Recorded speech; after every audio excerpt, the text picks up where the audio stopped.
Genesis chapter 5, verse 21. Enoch lived 65 years and begot Methuselah.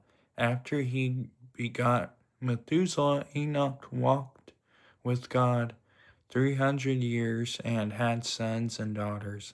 So the days of Enoch were 365 years, and Enoch walked with God. And he was not, for God took him. So he apparently did not die. And he's the one that didn't die. 2 Kings chapter 2, verse 11. Then it happened as they continued on and talked that suddenly a chariot of fire appeared with horses of fire and separate the two of them.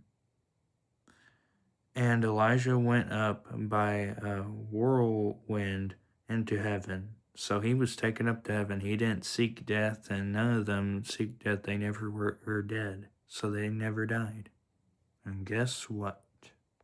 Revelation chapter 2. But leave out the court which is outside the temple, and do not measure it, for it has been given to the Gentiles, and they will tread the holy city underfoot for 42 months. And I will give power to my 2 witnesses, and they will prophesy 1,262 days, clothed in sackcloth. These are the 2 olive trees and the 2 lampstands standing before the God of the earth. And if anyone wants to harm them, fire proceeds from their mouth and delivers their enemies. And if anyone wants to harm them, he must be killed in this manner. These have power to shut heaven, so that rain must fall in the days of their prophecy. These 2 witnesses are actually Enoch and Elijah, who never died, who are coming back. And they have power over waters to turn them to blood, and to strike the earth with all plagues as often as they desire. Wow. This is what happens when the Antichrist wants to stop them. When they finish their testimony, the beast that ascends out of the bottomless pit will make war against them, overcome them, and kill them, and their dead bodies will lie in the street of the great city, which spiritually is called Sodom and Egypt, where also our Lord was crucified. Then also from the peoples, tribes, tongues, and nations will see their dead bodies 3.5 days, and not allow their bodies to be put into graves. And those who dwell on the earth will rejoice over them, make merry, and send gifts to one another, because these 2 prophets tormented those who dwell on the earth.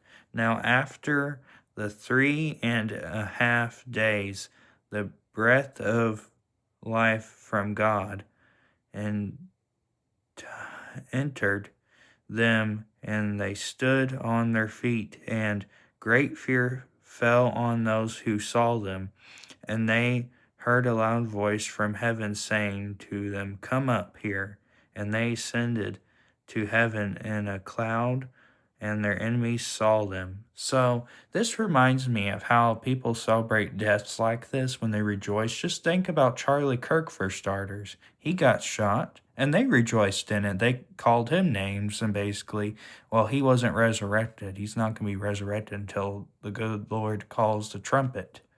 But just think about this. I mean, the man of lawlessness, the son of destruction, perdition, and which is the Antichrist, will basically want to publicly execute them, and he'll probably broadcast it for people to rejoice, showing them on the street or who knows what, but you can see how wicked our generation is. And also, in the same hour, there was a great earthquake, and a tenth of the city fell in the earthquake. 7,000 people were killed, and the rest were afraid and gave glory to the God of heaven. As you can see, people, look, there's been earthquakes happen last year, and it's happened a lot. And just think, this will happen one day. Yesterday, I used an app called Sarah to create a video of Enoch and Elijah prophesying against the man of lawlessness, exposing him, and then the man of lawlessness mimics Elijah, basically. And anyway, here's the video. This is the man of lawlessness you have been worshiping. He is the Antichrist, raised by Satan, not God. I am Elijah. The Lord proves his word. Listen to these bigots.